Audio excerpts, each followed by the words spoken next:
Sup guys, it's the Quincy here, and I'm here to bring you my Fairy Tail Chapter 332 review. This review should be fairly short and simple, because this chapter was short and simple. Let's get this started, alright. There's two key points, pretty much just two key points throughout the entire thing.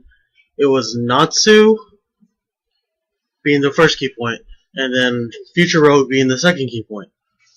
Alright, so now let's fully get started with the review. We start off with the Thunder God tribe, Laxus' his crew, just going to work on Atlas Flame Dragon, and none of their attacks are working. Evergreen, Freed, Brickslow, and even Laxus' Roar of the Thunder Dragon, or Lightning Dragon, didn't phase Atlas at all. Atlas pretty much said, your attacks will become ashes.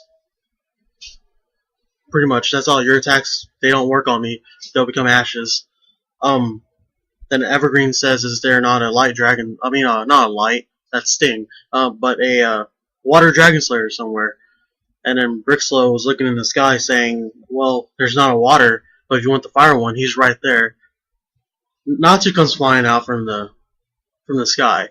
He lands on Atlas Flame, and then he pretty much tells Atlas Flame, I'm going to eat you. That's what he starts doing. Laxus is like, what the hell are you doing, Natsu? But he's just gonna continue eating the flames. Natsu then tells Laxus that he'll handle it, and that Laxus should go to the castle and help Wendy. Because yes, Wendy is the smallest of the Dragon Slayers, and she's, arguably the weakest of the 7. So Laxus is, he's gonna go over there. Natsu just keeps continuing to eat Atlas Flame at this point.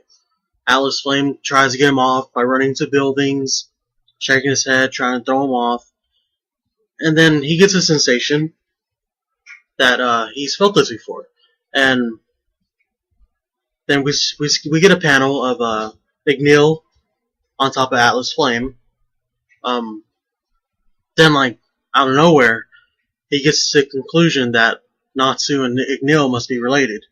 So he asks Natsu. Natsu says, oh, well, Ignil's my father. And then we cut to Future Rogue.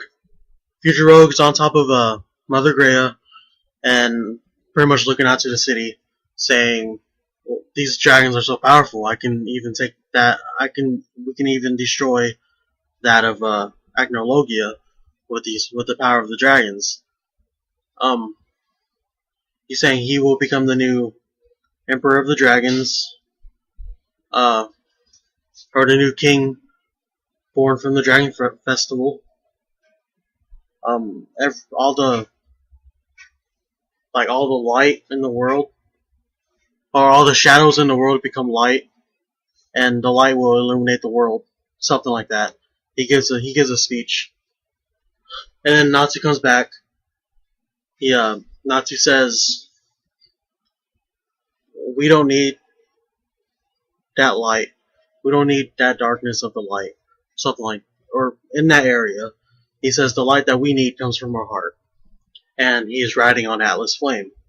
Future Rogue then says, did you betray me?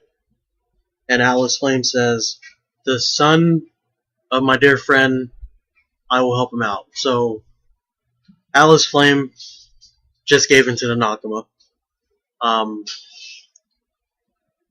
To be honest, guys, everyone saw this coming as soon as they saw Atlas Flame. As soon as we saw him, pretty sure everyone thought, oh, Natsu's gonna eat him because he's fire. But I gave Hero enough credit to throw something new in there, something like we haven't seen before, and have Natsu not be able to eat Atlas Flame's fire, because apparently he was the fire of hell. And if you remember, Natsu couldn't eat the fire of a god without using all of his magical energy first.